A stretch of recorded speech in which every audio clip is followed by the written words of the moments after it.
Hey, I'm Tyler. We're back with the Friday yard sale where we spill our thoughts on the week's tech and bike and product news and stuff, all in the time it takes to drink a pint of beer. With me as usual is Watts Dixon. Not as usual. Owner, yeah, except for last week. Yeah. But owner of this fine establishment, Revolution Cycles in Greensboro, North Carolina. And it is a fine establishment, let me tell you. High class all the way. What are you drinking this time? I was going to drink that, but I drank Dale's instead. Dale's Pale Ale Classic. This is the Dogfish Head Sequence Ale, which has a lime on the pull tab, which makes me think it's going to be a summer beer. It's a Gosa, and it's delicious, actually. It It's really is. fantastic. Yeah. It's not really a winter beer by any means, but Sours, though, they can kind of cross the line. But yeah, it's good. Yeah, good deal. So, just a couple quick things we posted about this week. It's still holiday season, still a little slow, but we did post an update on the owner of Ray's Mountain Bike Park, Ray, who had a big crash last year, and Zach went up to check out the park. He's doing better. If you want to find some links where you guys can donate to help out with medical bills and other recovery options, just search Ray's on Bikerumor, and it'll be the first post that pops up. And then really kind of the only really big product news. There were some new chain rings from Absolute Black, but the big stuff is SRAM Guide T brakes brings all of the guide level performance, the 4-piston brakes, to the lowest price point for those yet. It's the Guide T, and retails like $109, I think, and per brake, per wheel. And so We accept. What? We accept that. Sounds about right. So what's the Shimano equivalent in price point for that? Like, which Shimano's sell for like $100 a Where? Yeah, here. Retail, like what's MSRP? Dior. Door. Which, seems about right. Oh yeah, they're great, and I ride Shimano almost exclusively. I say that, but I ride anything anyone gives me. All right. Right? Do charity cases. No, I mean I don't care when I build up a bike. I typically just put XT on there. I think it's a good price point. Dumbness is I just like the lever action All right. of that. So it's funny because they're all great. I actually kind of prefer the SRAM lever feel, and to me the biggest difference is with Shimano you have this it's a servo wave, I guess, but it's it's like you pull and then boom, braking, and it's so easy to get the full braking. With SRAM, it used to be with the Avid stuff, it used to be super linear. You would pull, however much you pulled was how much braking you were getting, and they gave it a little bit of a ramp with the newer generation of stuff, but it's way more linear than the instant ramp with the Shimano Yes, stuff. and part of that is I ride like a spaz anyway. So I mean, what I put on my bikes should not sway anyone's decisions to buy. You just wait till the absolute last second. It just doesn't. Yeah, finesse is not a thing that I possess. Well, so if you're ever curious about the main differences between SRAM mountain bike brakes and SRAM or Shimano mountain bike brakes, that's typically what the lever feels. The lever shapes are a little different too. I think the Shimano lever's a little shorter and tend to kind of give a It's little like a bend, 2-finger and lever. The SRAM ones are a little longer and straighter, typically. Mm-hmm. But teach his I own. like them all, man. They're all good for sure, and it's amazing. You get from Dior up to XTR and the performance.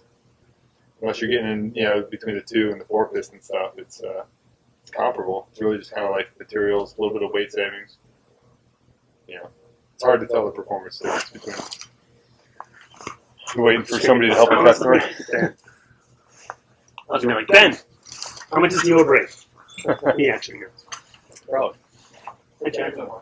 So the big thing we were going to talk about this week was I just got done with the second to last North Carolina Cyclocross Series race this morning, which was here in the Triad. In the past, not counting last year, it's been inside Greensboro city limits at Burr Mill Park. This year was in Gibsonville, which is essentially greater Greensboro. It was there last year as well. Yeah, Northeast Park, Yeah. which I liked. And I actually liked the course last year venue. a little bit better because it was a little more technical. This year it was similar, but they stretched it further, so you had longer power straightaways, and that's where I lose ground and I make it up in the tight stuff. So I didn't do as well as I'd like today. But what I was interested in talking to you about was that the series for many, many years, you guys helped support, and some of the other shops did. It was multiple shops were open support, and then all of a sudden last year, not so much, and it seemed like it was put together a little bit more last minute. And then this year, there was no real shop involvement, so early on, man, we were super into cross. I mean, that was just one of our things in the shop. Like, we promoted cross. I mean, the whole Revolting Cogs thing that I did was actually the name of the team out of the shop. We were the Revolting Cogs. We had, we'd show up at the races with beer and just, it was a ton of fun. And we kept trying to be more involved with the series, and honestly, I didn't feel like the guy Tim Hopkins really wanted us to be. But somebody else at the time had a sort of chokehold on the race. And we kind of got in with that and became sort of a co-sponsor, but he didn't really want to relent his grip. And then at a point, it just fizzled out. I mean, a little bit. Because you guys had, I think, for a couple of years, you guys had like the post-race after party here at the shop, right? Yeah, I mean, we had or something, all kinds of stuff. Invited people back for beer. Definitely, for sure. And we did training clinics. We did practice rides, everything like that. And in some ways, we probably stopped it because it wasn't necessarily monetarily like leading to something. Cross bike sales, even though we stocked the hell out of them, we just wouldn't necessarily sell them. That's a whole other discussion. And then Trek Store wanted to become involved and weren't super into sharing. And so we're just like, all right, bye, y'all. They'll do your thing. And I mean, I feel like right now, I don't know what the scene was there, but I feel like it's probably a ghost town compared to what it used to be. It was definitely lower, but it was also like in the teens temperature-wise today. And it's a synchronized race, so it's kind of like otherwise sunny, though, it's beautiful out. Yeah. But I feel like it being so late in the season on this one, it's like if you're not chasing points That was always a problem with the Greensboro race, too. It was like a lot of people were kind of done at that point. Our season seems to just be later. Really late. Yeah, it does. I mean, everyone else is, because they're further north and they're done by the time we're just getting started. Which I kind of like. I think it's fun. Because we have a really long season, too. It goes from like, 1st of October into early mid-January. So, we get a lot of races, too. I mean, it's 14, 15 races in the series. Plus, you got the Asheville series if you feel like driving a couple hours. Mm-hmm. So we've got a ton of cross races in North Carolina, which is fun. And of course they're fun because they're very different, too, I think. From venue to venue, you get a lot of variety. But it seems like around here, at least, that peaked 5 years ago. That was like when there were a lot of sort of pirate races. A lot of people were doing like individual stuff outside of the actual season. And, that was a good time. It does seem like I'm the only one around here that's still racing. Like, I see a couple go from Greensboro, but, like Eric and Trucker and the other guys, we all used to go. You'd be like 5, 6, 7 of us showing up at different times. Tons of people with a kid out there. I mean, it was, a lot of... You just get burnt out on it, I guess? We didn't necessarily get burnt out. I still love cross. I mean, some of it was just even parenting and stuff like that. Like, it was hard to be like, hey, we're going to go hang out in the freezing cold all day. And I'm only going to race for 45 minutes to an hour. But you're going to love it. You're going to love it, kid. And I just focus more on doing stuff. I don't even try to bring my kids anymore. Yeah. It's just such a short race. So. Well, yeah, what kind of got me interested in, like, your take on that is because it's a private promoter that puts on the series all around. Is that still Tim? Yeah, it's still Tim. And it's kind of all over the state, more or less. You don't get to, the extremes of the coast or the western state line, but I was just down in Florida, and I was reading, like, the events thing in the newspaper, and so Flagler County, their tourism board and CVB was putting on like a 3-day weekend event coming up in February. It's called the Gravelondo. So Gravel Grand Final, there's a cross race and all this. And I was like, what I thought it was interesting.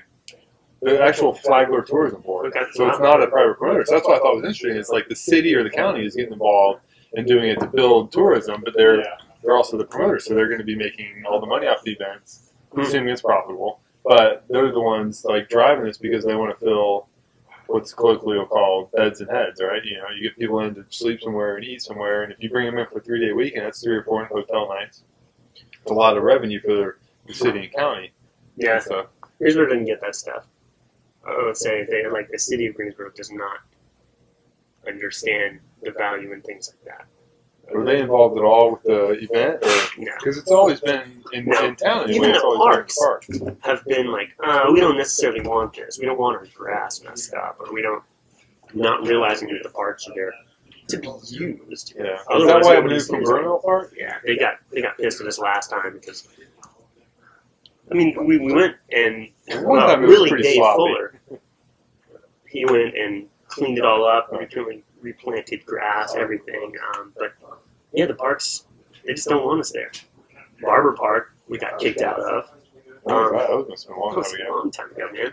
Because it used to be we raced ABC, and I remember the day that it became like Cat 5, Cat 4. I mean, just and all of a sudden you had all these guys who've been racing A having to race Cat 5, and it was like It's just a huge field of like pros. Yeah, we all had to like climb back up the ranks, and I was like, nah, it's dumb.